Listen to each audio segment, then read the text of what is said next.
que es novela histórica ¿para qué? Y si me permitís, yo creo que el primero que le vamos a meter en el marrón de responder esta pregunta va a ser al novelista. Me lo imaginaba. ¿Ves? Estaba claro. Así que Luis, ¿novela histórica para qué?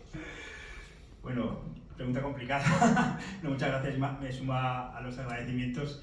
Muy contento de estar aquí en la biblioteca y sobre todo con Javier y con David, que son muy buenos amigos y que han hecho mucho apoyando la novela histórica en España. Yo creo que han hecho un trabajo y hacen un trabajo encomiable y que tenemos que estar muy agradecidos porque además entrevistan a todos los autores. La verdad es que son muy democráticos y hay que darle las gracias. Pues ¿para qué la novela histórica? Bueno, pues depende, ¿no?, de qué novela histórica. Por suerte también yo creo que tenemos diferentes tipos de novela histórica hoy en día en España. Hay una gran cantidad de autores, un poco dentro de la propia novela histórica, pues casi incluso de subgéneros. Se tratan todas las épocas que os podéis imaginar, incluso no solo en España, ¿no? Tenemos autores de Japón feudal, tenemos muchos autores también sobre vikingos. Estuvimos hace poco en Úbeda, ¿verdad? Un montón de novelas sobre visigodos, godos, alanos. Por supuesto, medieval, época romana, todas épocas y lo bonito también es que ya no es solo España, ¿no?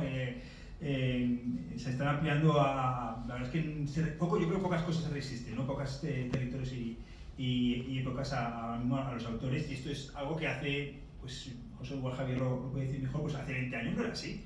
Hace 20 años no había esta cantidad y calidad de autores españoles y había que importar mucha novela histórica anglosajona, por supuesto, y esa es también una de las razones de que a veces la gente sabe mejor la historia de Inglaterra que la historia de España. Es triste, pero posiblemente en muchos casos sea cierto, ¿no? Entonces, ¿para qué? Bueno, pues una de las primeras razones puede ser para eso, ¿no? Para conocer mejor pues, nuestra historia, ¿no? Para por lo menos despertar interés, ¿no? Para saber un poco qué es lo que ha sucedido en este país, en este territorio, desde época muy antigua.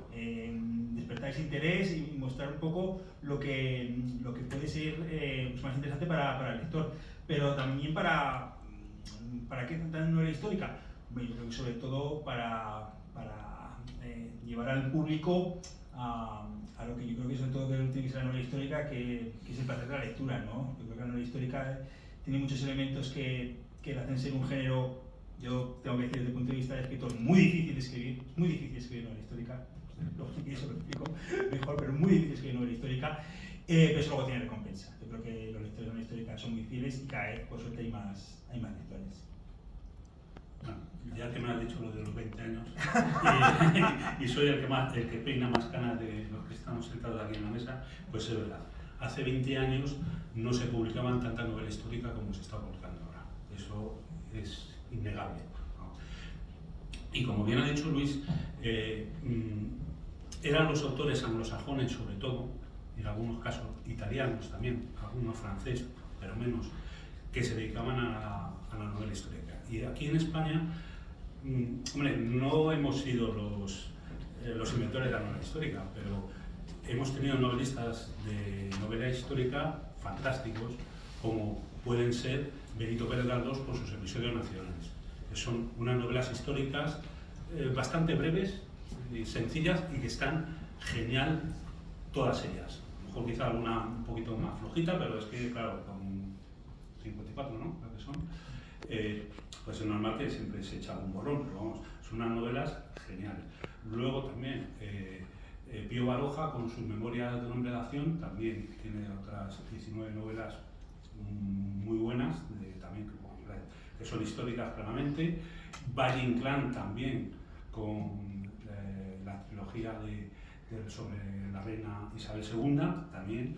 Y luego que se lo voy a quitar a David porque le gusta mucho Enrique Gil Carrasco con El señor de Bembibre, que también es una novela histórica fantástica. O sea que en España siempre ha habido un público lector de este tipo de novela. Pero es ahora, a partir de esos 20 años más o menos, cuando ha habido una eclosión de autores. En el libro que hemos hecho David y yo, son 60 entrevistas, 30 cada uno, y tanto hay autores españoles como extranjeros.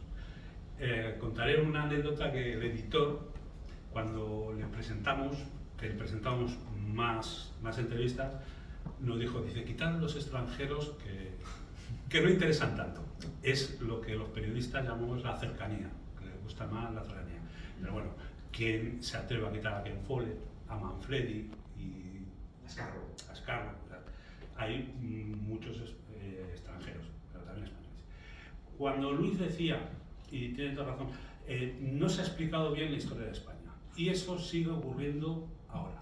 Y los historiadores tienen muchas veces la culpa, porque los historiadores españoles suelen ser aburridos, salvo excepciones. Suelen ser aburridos comparados con los británicos.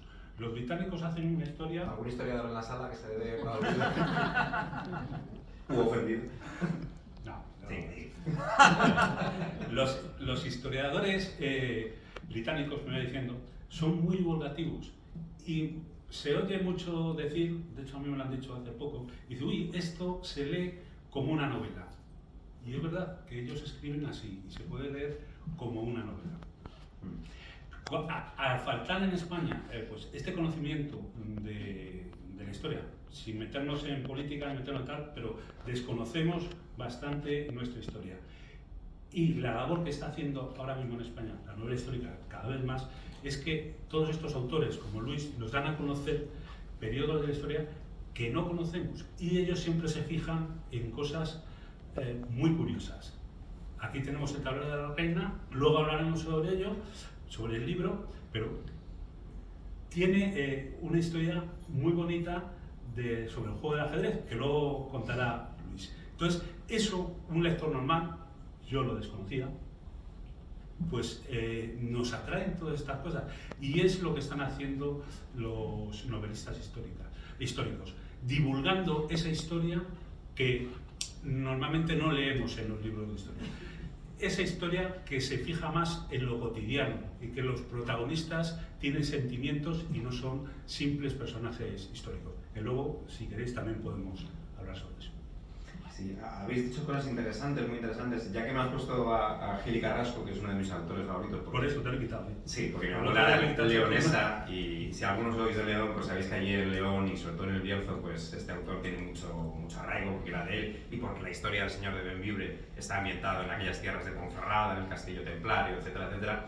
Pues decía Javier, no fuimos los pioneros de la novela histórica contemporánea, porque que nace en el siglo XIX con el romanticismo, pero sí que los españoles se subieron rápidamente al carro, ¿no? Podríamos poner como pionero al escocés Walter Scott, ¿verdad? Por Wanderley, por Ivanhoe, que quizás la más conocida, o Rob Roy, pero Gili Carrasco es de unos años posterior, de hecho se le conoce muchas veces como el Walter Scott español, ¿no? O sea que nos subimos rápido, pero quizá la novela histórica española contemporánea se empieza a formar con unos pocos autores en los años 90 y finales 80, Juan Eslava Galán, José Luis Corral, Jesús Maeso y probablemente Arturo Pérez Reverte cuando empezó con el USA. Posteriores, un poco más sí, posteriores. pero Juan Eslava Galán es sobre posible todo, que sea el primer novelista moderno de... Cuando ganó el planeta ganó con En busca de unicornio, ¿no? Que podríamos considerar como uno de los primeros éxitos. Y todos los demás han llegado pues siguiendo a estos autores un poco pioneros, porque como decía Luis, en los 90, los 80, la mayor parte de la novela histórica publicada en España era de autor extranjero, sobre todo anglosajón. Se vendía mucha novela histórica, porque en España tradicionalmente se ha vendido mucha novela histórica, pero no era nacional, no era escrita aquí, ¿no? Y eso cambia sobre todo en los 90, pero sobre todo en los 2000. En las dos últimas décadas, lo traducido de fuera ha ido perdiendo espacio frente a una gran ola de autores nacionales que está copando casi mayoritariamente el mercado, tanto para los lectores, que son los que compran las novelas y las leen, esperemos. Y las listas de venta. Exacto. Porque Luis ha estado estos últimos meses pues yo creo que la novela más vendida y Jorge Molís el segundo, o sea que los que más venden ahora son novelistas españoles. Y decíais, hablabais, ¿no? De ¿para qué sirve la novela? Pues para introducir, para contar nuestra historia. Pero yo ahí quiero meter matices y quiero meter debate, ¿no? La novela no es el vehículo para aprender la historia, porque la novela histórica, pues novela es el sustantivo, es lo importante, histórica es el apellido, con lo cual ya nos quiere decir que en esencia la novela es ficción y que cuando queremos aprender, pues tenemos que tener un poco de cuidado o de precaución, ¿no?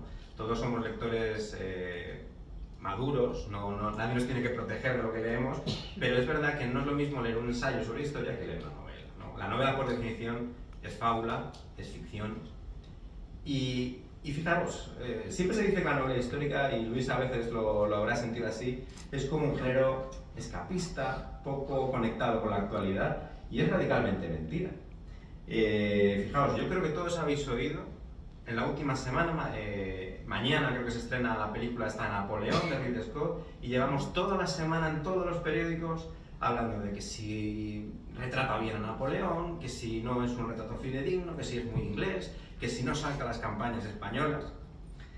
Y es un debate tan interesante como espurio, es decir, porque la película de Ridley Scott es una ficción, no es un documental, y las novelas son iguales. Entonces, ¿las novelas tienen un poder divulgador? Sí, sin duda, porque el poder que tiene la novela de emocionar y por lo tanto de interesar al público no lo van a tener ni los ensayos, ni los documentales, ni los museos. Pero claro, una cosa es que al público nos interese un tema y otra cosa es que nos tomemos una película, una ficción como verdad histórica, una novela.